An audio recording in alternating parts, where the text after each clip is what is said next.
So let's start from the beginning. Where were you born and what year? I was born in Chicago, 1933. And where did you grow up? In Chicago and Wheaton, Illinois. Mm-hmm. And what was your life like as a kid? What kind of stuff did you like to do? Well, I hope it's regular kid stuff. Wheaton was a bedroom suburb of Chicago, of 7,000 when we moved out there, and I was about 8 years old. And great place to grow up. Great, played sports all year round, and when you got old enough, you caddied at the golf course and had a paper route, and so it was I hope a kind of a traditional and normal growing up. And I had 3 sisters, and all older than I was, so I was terribly spoiled. But anyway, it was a good life. Now, when did you start drawing? What got you interested in art? 3rd grade, Catholic school, and a nun named Sister Donald asked me to draw a picture of there had been an auto accident near the convent or something, and anyway, she gave me directions that what had happened. She was going to send a letter to one of her friends, and would I illustrate it. So I drew this little picture, and from that time on, I was like her favorite illustrator. I'm afraid I was teacher's pet for a while. What led her to ask you to do that? Did you exhibit some kind of talent early on? Well, I don't know if it was talent, but I was probably drawing when I was supposed to be learning spelling. I remember we had those red spellers, the books, and I had them covered with whatever, certainly not spelling. What were your influences? What kind of what artists influenced you as a child? Well, actually, in those days, I didn't have an influence except my cousin Joe O'Connell was a at that time he was a very good artist. He eventually became a sculptor and did very well. But he was my older cousin, and he was always drawing and doing involved in the arts, and so he was certainly an influence. And of course the comic strips, which I loved. Any particular favorites? Dick Tracy. I never missed Dick Tracy. Chester Gould. Yes, Chester Gould, and all the gore and whatnot, and Terry and the Pirates. But I really didn't appreciate Terry and the Pirates. I liked to look at it, but I didn't read this story, mm-hmm. and it was probably over my head. But there were a lot. We got the Tribune, Chicago Tribune, and full of comics. House. Yeah, had a lot of comics, and the Chicago Sun-Times, and there was I don't know. Chicago had about 4 or 5 papers. Well, my father was a Republican, so he got the Tribune. So that's all I had until we would go in to see my cousin of a day. I would go immediately to the see the Sunday paper. And also, they got the New Yorker, which we didn't get. So I would look at the New Yorker cartoons. So you had a wide variety of influences on. I think so. Yeah. Yeah, absolutely. So you're a young boy growing up in Wheaton, and you're drawing pictures, and you're the teacher's pet because of your for a while now. For your artistic abilities, and you outgrow that, of course. You go on to another sister who doesn't care. And when did you start considering having a career as an artist?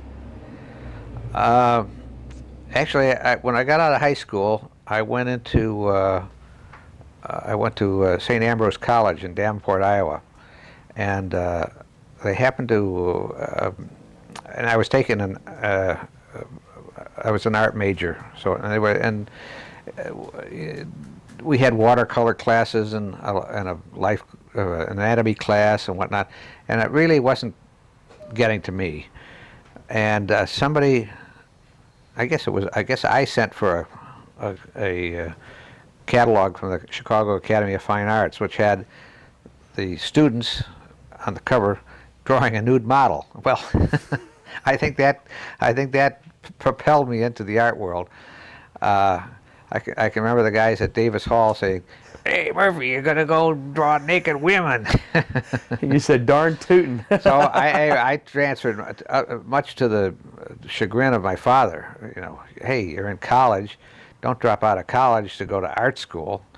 And I'm afraid he never did, he never really did cotton to the idea that I was an artist. Mm-hmm. But so I spent a semester at St. Ambrose College, and then I went to Chicago Academy of Fine Arts, and they had a cartooning class. They had the only cartooning class, I think,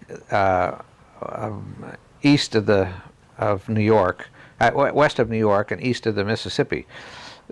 No, wait a minute. Well, anyway, they had a cartoon class, and none of the art schools were offering that. They were either highbrow or they were offering commercial art.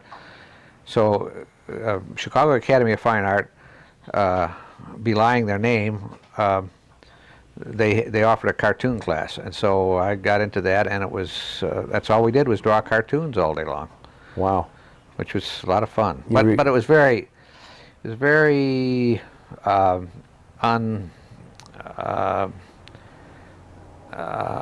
undisciplined. We half the time we didn't show up for it, or we took off in the afternoon or something. But anyway, you got you interested in cartooning, and that's all we did. We lived, breathed, talked cartooning. So it was your first real exposure to cartooning as Yes. as a valid option for your life. Yes, Absolutely. So you're in college, and you're finding out more about cartooning, and you're thinking that might be a pretty good way to make a living. So what do you do when you get out of college? Well, I went into the Army. Okay. In the Army, did you do any kind of artwork in the Army? Yes, as usual. I say, anybody here who can has anybody here with art background? You raise your hand, and of course then they say, well, you can go in there to the latrine and paint those, wash those toilets down or something. The old idea of never volunteer hit home, but eventually I did spend time in the Army drawing cartoons, drawing all kinds of little maps, and again, talk about your teacher's pet. I can remember I ended up in the dental unit, and one night they were having an officers dance or something, and they wanted name tags, and I made some name tags with a little cartoon on it. Well, that went over very well until the colonel came into our barracks one night, the night of the dance. He pulls up in his Cadillac. His wife is in the car with all her finery on, and he walks in, and he's got his complete uniform. He says, "Where's Murph?" And we're all sitting around in our underwear, picking our nose and whatever. And they said, "Murph," the fact that the bird colonel would come in looking for me and call me Murph, they couldn't believe it. Anyway, so that was all due to the little cartoon name tags that I was making. Oh, that's great. So, and also, I did a lot of things. I was in the hospital there for a while, and drew cartoons for the nurses and all that. So I found a way, to cash in, so to speak, on the little talent that I had then. So you get out of the service, and what was your next move? I ended up at Fort Ord, California, and when I went home, I said, I'm going back. I applied for to the school up in the California, what was it, San Francisco, California art school in San Francisco, and so I was all set to go there, and I got a letter just before I'm going to leave, and it said we were booked up, and so we can't accept you at this point. So my father says, well, that's it, then you'll have to stay here. And I said, no, I'm going out to Los Angeles. Condor.